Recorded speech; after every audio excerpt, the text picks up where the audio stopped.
Assalamualaikum warahmatullahi wabarakatuh.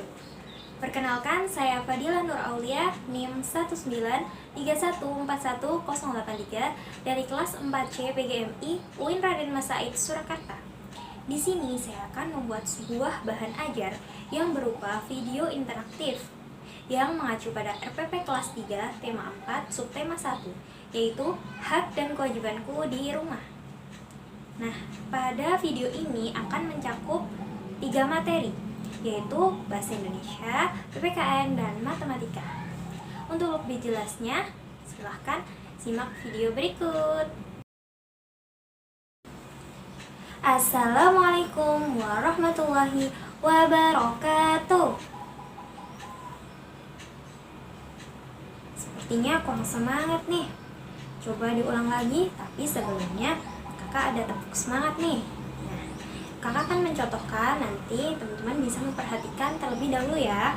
Nah, tepuk semangat, semangat, semangat, semangat. Nah, sekarang kita coba bersama-sama ya.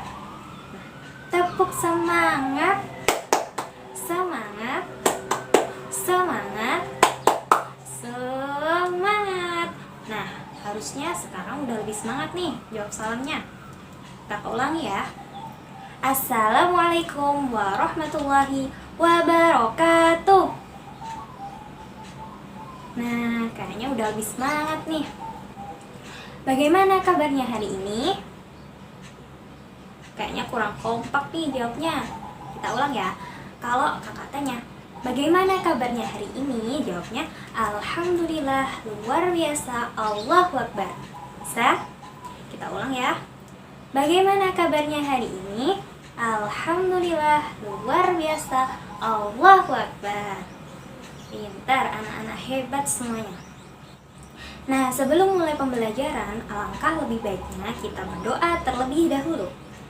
Sebelum belajar, berdoa dimulai. Bismillahirrahmanirrahim. Raditu billahi rabbah wa bil islami dina wa bi muhammadin nabiyyan wa rasulah. Rabbi zidni ilma warzuqni fahma. Amin. Semoga pembelajaran kali ini berjalan dengan lancar. Nah, ada yang tahu nggak hari ini kita akan belajar tentang apa? Pada belum tahu ya? Nah, pada kesempatan kali ini kita akan belajar tentang hak dan kewajiban di rumah. Ada yang tahu nggak materi itu tentang apa? Belum ya? Nah, kita bahas satu persatu. Untuk yang pertama, kita akan belajar materi tentang bahasa Indonesia, yaitu kalimat saran. Ada yang tahu kalimat saran itu apa? Apa ya kira-kira? Nah, kalau belum tahu, kasih tahu ya. Kalimat saran. Kalimat dulu kita artikan apa ya? Kalimat merupakan gabungan dari kata-kata. Jadi kalimat itu bukan terdiri dari satu saja, namun terdiri dari beberapa kata. Nah, gabungan dari beberapa kata akan membentuk sebuah kalimat.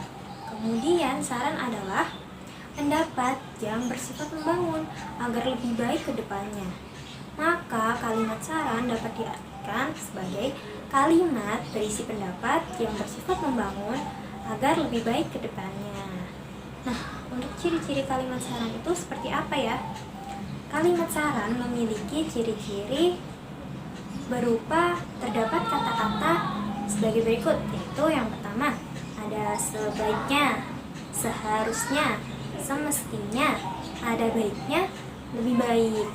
Itu beberapa contoh. Bisa kita ulang lagi. Ada apa? Semestinya, seharusnya, sebaiknya, ada baiknya, lebih baik. Nah, kemudian untuk contoh kalimat saran sendiri seperti apa ya? Nah, misalkan nih, ada siapa ya kira-kira? Adik ya misalkan. Adik tidur terlalu malam, kemudian paginya adik terlambat ke sekolah. Nah, kalimat saran yang sesuai untuk kejadian tersebut apa ya kira-kira? Kita bisa buat kalimat saran seperti ini. Sebaiknya adik tidur lebih cepat agar besok bisa bangun lebih pagi. Nah, ada kata apa tadi? Sebaiknya. Kemudian contoh yang kedua ada nih, apa ya kira-kira? Misalkan Budi sakit perut di sekolah karena Budi tidak sarapan sebelum berangkat sekolah. Maka saran yang tepat apa ya kira-kira? Seharusnya Budi sarapan terlebih dahulu sebelum berangkat sekolah agar tidak sakit perut ketika di sekolah. Nah, itu ada kata apa tadi? Seharusnya. Maka kedua contoh tersebut merupakan kalimat saran. Nah, teman-teman bisa nih latihan mencari kalimat saran yang ada di buku. Kita cari apa saja kalimat saran yang ada di buku. Materi selanjutnya kita akan belajar tentang PPKN. Nah, pada kesempatan kali ini kita akan belajar materi tentang hak dan kewajibanku di rumah. Nah, ada yang tahu nggak hak dan kewajiban itu apa? Kita belajar bareng-bareng ya.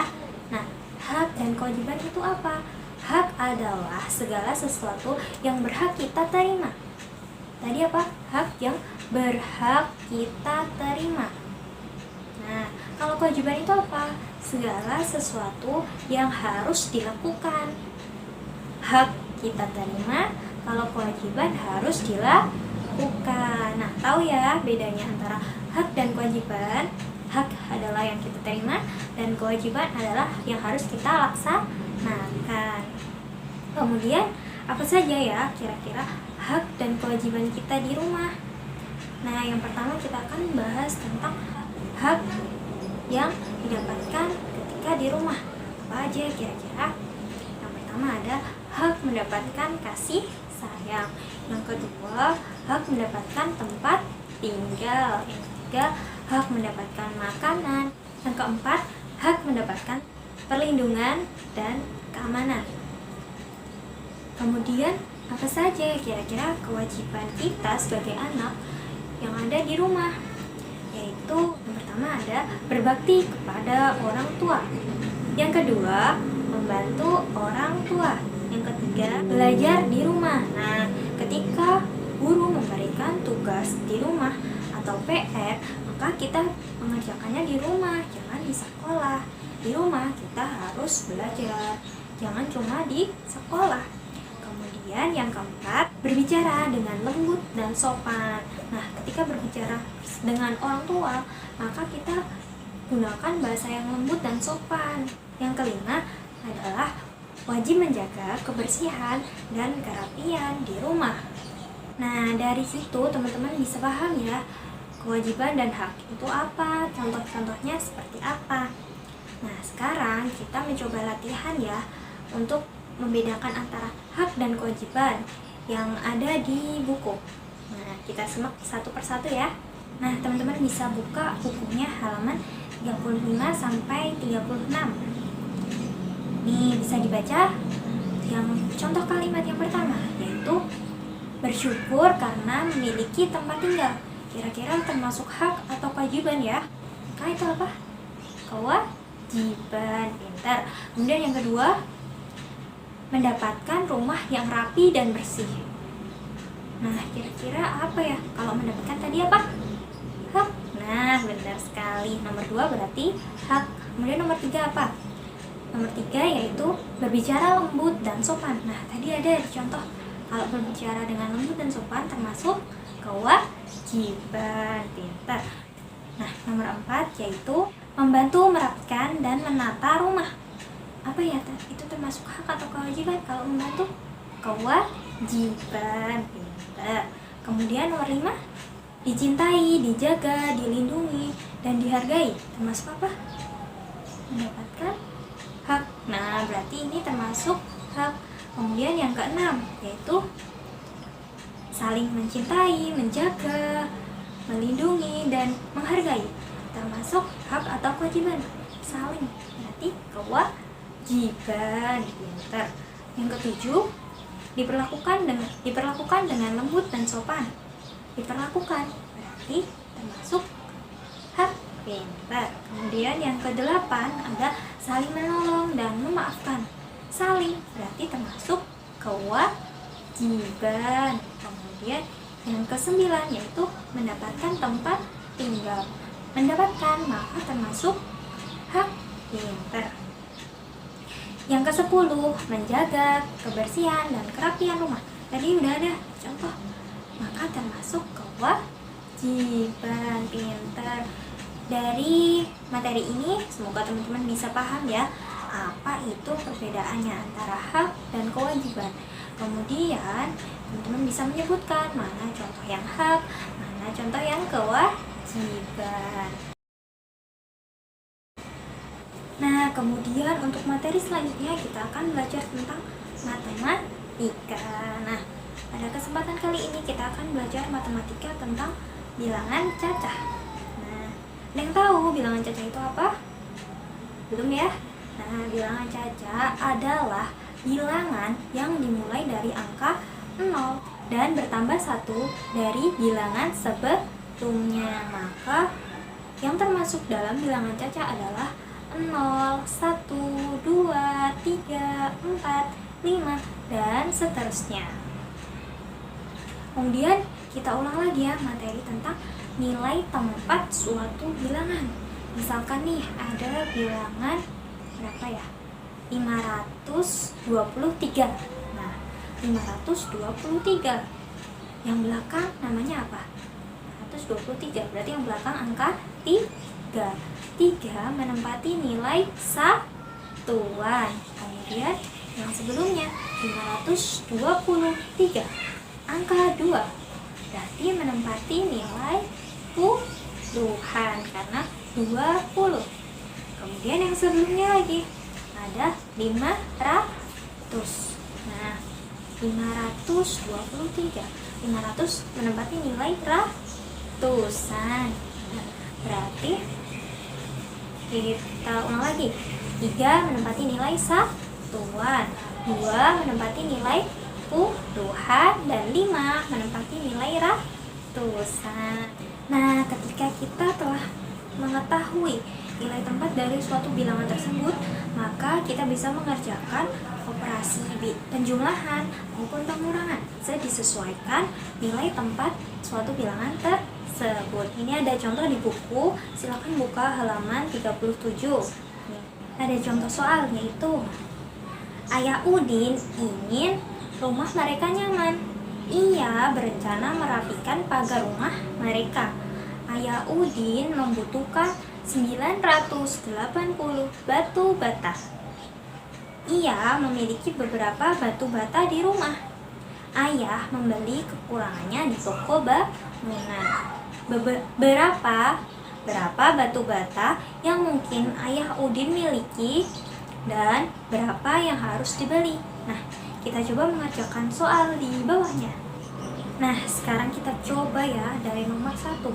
Kira-kira berapa batu bata yang dimiliki Ayah Udin dan berapa batu bata yang harus dibeli Ayah Udin. Kira-kira berapa ya? Misal, yang pertama, Ayah Udin telah memiliki 300 batu bata. Nah, berapa kira-kira yang harus dibeli Ayah Udin? Maka kita bisa hitung 980 dikurangi 300. Jawabannya yaitu sama dengan 630. Caranya gimana? Kita urutkan dulu dari nilai tempat suatu bilangan. Nah, yang pertama 0 dikurangi 0 sama dengan 0. Kemudian 8 dikurangi 0 sama dengan 8. Yang terakhir 9 dikurangi 3 berapa? 600. Berarti 680.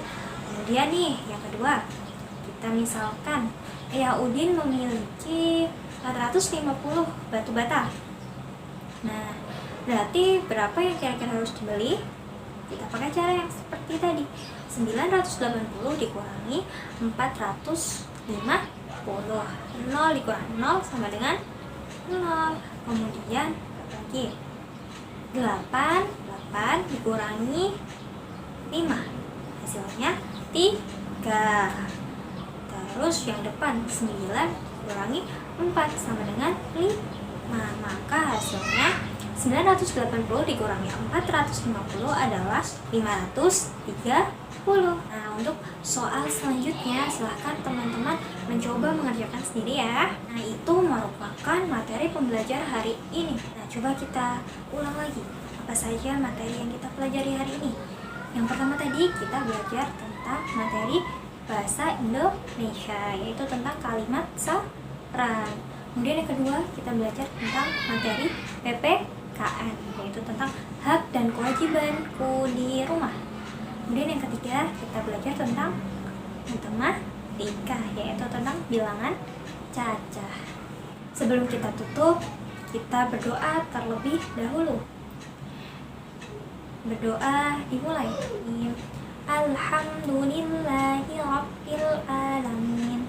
Subhanakallahumma wa bihamdika asyhadu an la ilaha illa anta astaghfiruka wa atubu ilaih. Amin.